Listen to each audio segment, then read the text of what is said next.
actually showcasing our next generation telematics devices and our full focus camera systems. Our Geotab device, which is actually the telematics device that plugs into the onboard system of the vehicle. And for school bus, I mean, essentially what this is doing is it's pulling data from engine diagnostics to fuel consumption and safety info and bringing that information to the fleet operator. One thing that's unique about our newest generation is we're able to tie in or wire in directly third-party sensors. So you can access things like door opening and closing, and if the stop arm signals are on, so then fleets, if they're looking back at their data, they can really differentiate between, was this bus just stopping because there was a stop sign there, or was it a loading, unloading event? The other thing that might be interesting are Go Focus camera systems. So these are camera systems that sit inside the cab of the vehicle. We have either or both. Forward-facing, road-facing cameras, or in the cab-facing cameras.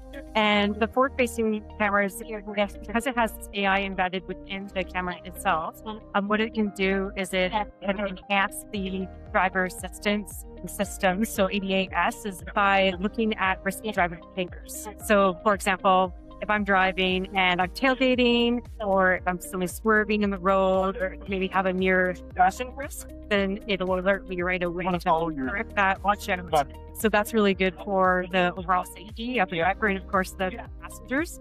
And then our driver-facing camera can detect things like distracted driving. So if I'm looking down at my phone, or if I'm eating, or even fatigue, it'll pick up on driver fatigue up to a 99% accuracy. And so this is providing a lot more safety in terms of how the driver is operating. So generally, there's not someone sitting there watching the drivers as they're driving. This is why having it AI enabled is really good.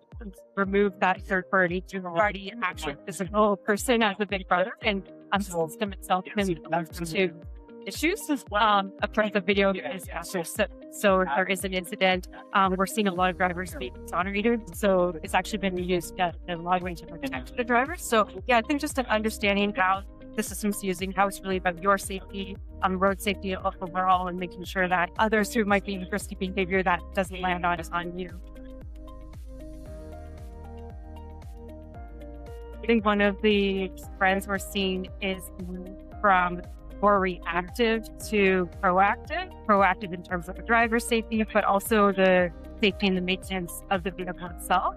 So if there's risk of a part breaking down, instead of being reactive and repairing it after it breaks down, it's about getting that data signal to say, oh, this is a piece that by the signal that we're getting from this truck, we know we have to go and repair it. So it's the preventive maintenance case, which is also ties into safety. Another trend we're seeing is just driver retention, which is hard. It's a challenge across the industry right now. And one thing that we're really excited about is we have a program called Geotab Vitality, and that essentially rewards drivers for positive driving behaviors. And so this brings the safety piece and the driver retention piece together, recognizing your good, safe driving behaviors and actually giving you credits to be able to use and purchase. So we're seeing that is a really good to have engaged the drivers. I think a third trend that we're seeing is just around fuel costs and fuel consumption, particularly with prices these days. And there's certain things that are limitations for school bus operators today that maybe other fleets can respond to. For example, we see, generally speaking, school buses idle for about almost an hour a day. And so identifying what that idling is actually spendable. We know some of that idling to cool the bus for its passengers, or warm it if it's in the winter. We are also seeing still quite a bit of interest in the EV space. Actually, if we look at the portion of new activations that are electric across all of our segments, in 2024, buses was by far the highest segment. So it was almost 1 in 4 new buses were electric that year. But it's a different motivating bus space when it comes to EVs. the motivator is also thinking about the student's health. And again, that ties back to safety. So I definitely see it. I do think zero emission vehicles will continue to gain traction in the school bus space. There's generally pretty predictable routes, pretty predictable stops and dwell times. And I think as costs come down and as different business models make more sense, you'll be able to see that pick up. One of the challenges to make the business case make sense today is oftentimes these buses do sit for several hours a day, so they're not used. And with 30 days, you really need to get high utilization to get that ROI. But I think what we'll start to see is more programs where school bus operators and utilities will partner together, where essentially these school buses are battery banks for the utility. And so they're able to access field with the grid when the bus is not in use. And that becomes a revenue stream back to the fleet operator. So I think we'll be seeing more of that into the future.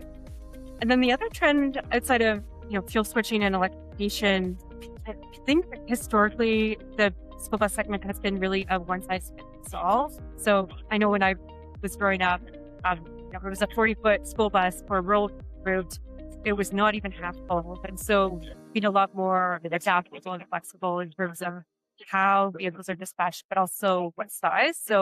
And software really enables that, because now we can be more flexible and adaptable in real time. If a student isn't coming to school that week, being able to send that to an app or system and reroute, which also reduces time as kids are sitting in the bus waiting to try to fill that large bus. So yeah, I think we will see a lot more of software enabled capabilities where we'll get more adaptable.